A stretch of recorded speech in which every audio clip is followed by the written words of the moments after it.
اللہ کے سوا کسی سے مدد نہ مانگ کہ اس کے سوا کوئی مددگار نہیں، اس کے سوا کوئی مشکل کشا نہیں، اس کے سوا کوئی حاجت روا نہیں، اس کے سوا کوئی بیڑے پار کرنے والا نہیں، اس کے سوا کوئی بیماریاں دور کرنے والا نہیں، اس کے سوا کوئی مرادیں پوری کرنے والا نہیں۔ جب مانگنا ہو تو اسی سے مانگ، جب رونا ہو تو اسی کے در پہ آنسو بہا، جب دامن پھیلانا ہو تو اسی کے در پہ دامن پھیلا۔ وعدہ پورا کرنا، ایاک نعبد و ایاک نستعین، ہم تیری ہی عبادت کرتے ہیں اور جزاک اللہ، ہم تجھ سے ہی مدد مانگتے ہیں اور مانگتے رہیں گے۔ سیدہ عائشہ صدیقہ رضی اللہ تعالی عنہا نے بھی اللہ کے حضور اشک بہائے، اسی کو دل کی بات سنائی۔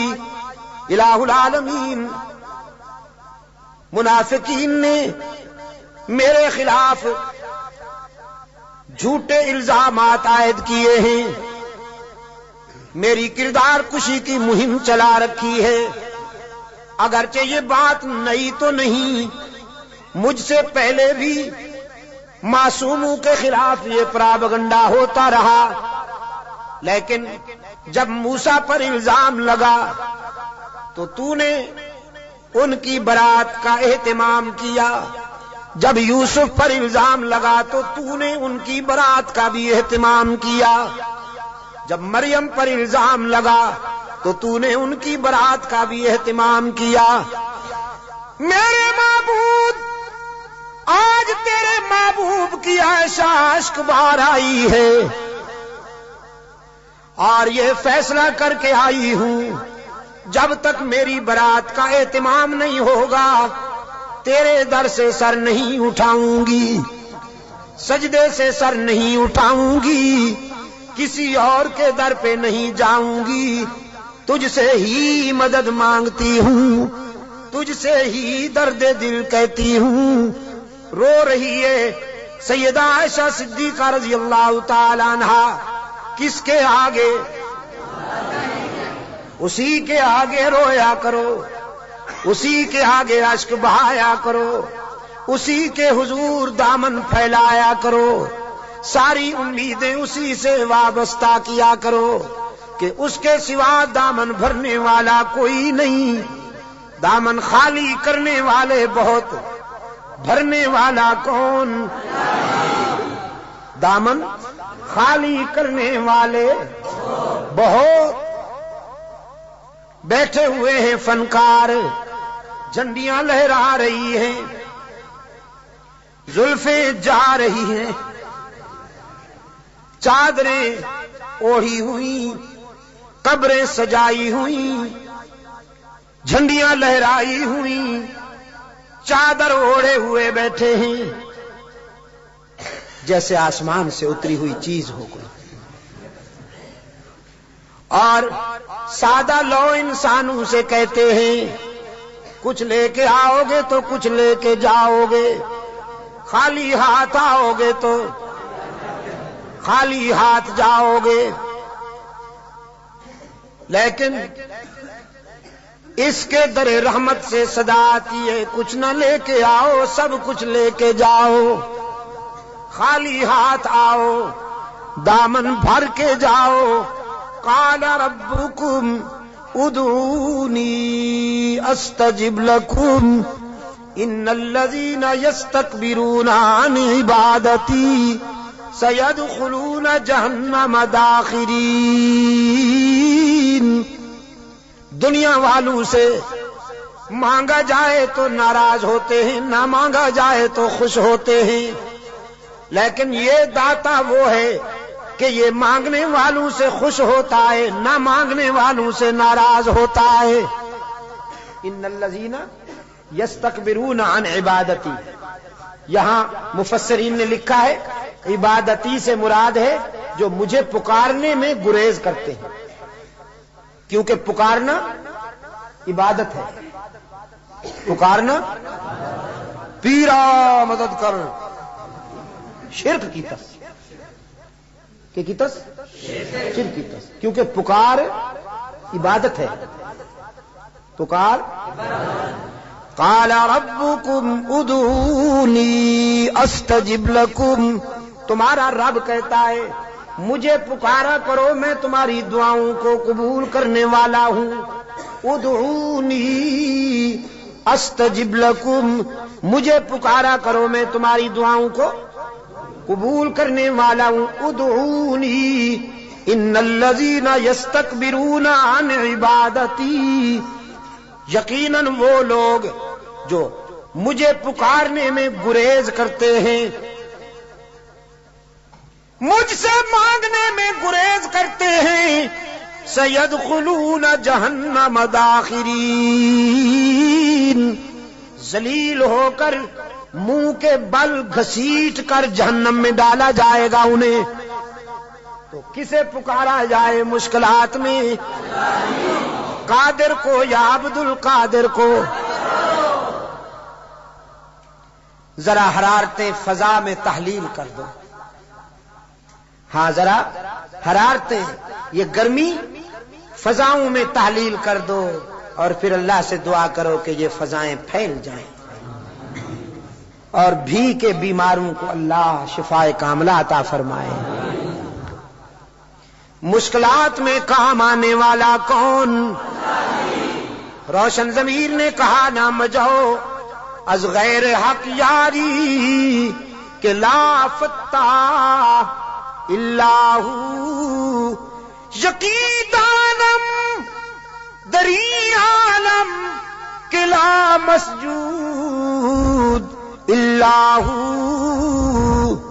ولا معبود فی الکونین لا موجود اللہ، کوئی مانے یا نہ مانے لیکن میرا تو ایمان ہے کہ اس کے سوا پوری کائنات میں کوئی مسجود نہیں، اس کے سوا پوری کائنات میں کوئی مسجود، نبی مسجود، رسول مسجود، تو پھر کاماں والی سرکار کیسے مسجود ہو گئی؟